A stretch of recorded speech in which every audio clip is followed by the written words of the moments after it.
Berkeley hollow belly down his throat.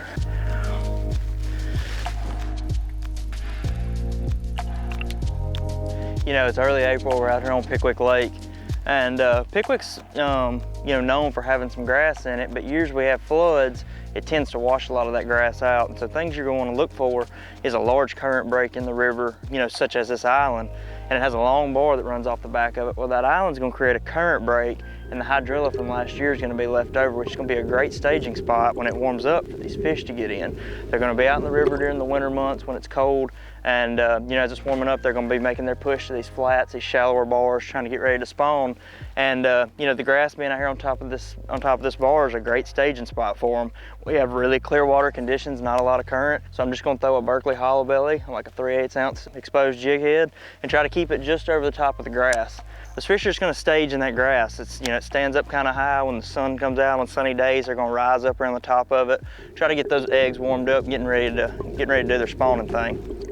You know, and in a presentation like this, when you're trying to cover a vast flat, I can't see the grass. I can see little clips of it every now and then, but these fish are pretty active. They're feeding up, they're getting ready to do their spawn, so they're gonna eat as much as they can right now. You wanna throw something that's gonna come across the top of the grass you can cover a lot of water with. When you've got a lot of water column that's available, you know, to be open, you can get a bait across the top of it. I really like to throw something that I can cover a lot of water and just keep that bait in the strike zone.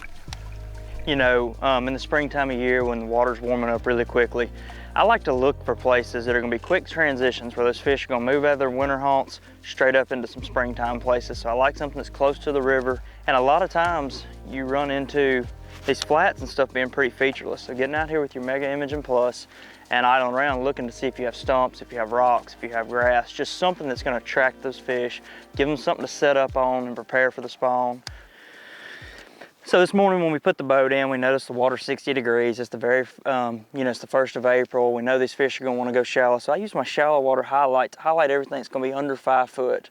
That's a pretty reasonable depth to start your search in this time of year. And so everything that's under 5 foot is highlighted in red. We came to a big obvious flat, you know, that's really close to the river channel, scanned down it with our Mega Imaging Plus and found that there's a lot of hydrilla left over from the winter and last fall. So he got us a good string of waypoints, give us some good casting points and keep an idea of where we need to be throwing to keep our bait in a strike zone the whole time. And we've made a pass down through here and got us a few bites. So, you know, that's how you build on a pattern. That's how you start processing a lake, is pick you something that you feel like is gonna be efficient and go do it for a little while. If it doesn't work in an hour or two, you'll know to adjust your game plan. In the first hour or so, if you get a bite, then you know that you're doing something right and you let that fish tell you what it wants and build from there. And one thing to note, you always want to have your units connected. So I'm back at the console and I'm idling around with my Evinrude. I can make these waypoints at the back and they share straight to the front. I don't have to do anything special. I just come up here, my unit already has the waypoints downloaded, and I can make a pass and know exactly where I want to keep my boat, where I'm casting in the grass. I can see where the grass was not out here on my side imaging and it's not out in the river.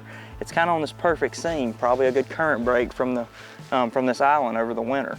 And so I know where to make a good cast, keep my boat in position where I can catch fish. If the flat was just, you know, straight sand, nothing out here to hold them, I would continue to look on closer to the bank, trying to find something for those fish to stop on. You just have to have little stopping points between their winter haunts and where they're gonna spawn. Sometimes that's grass, sometimes it's stumps, rock piles, whatever it may be.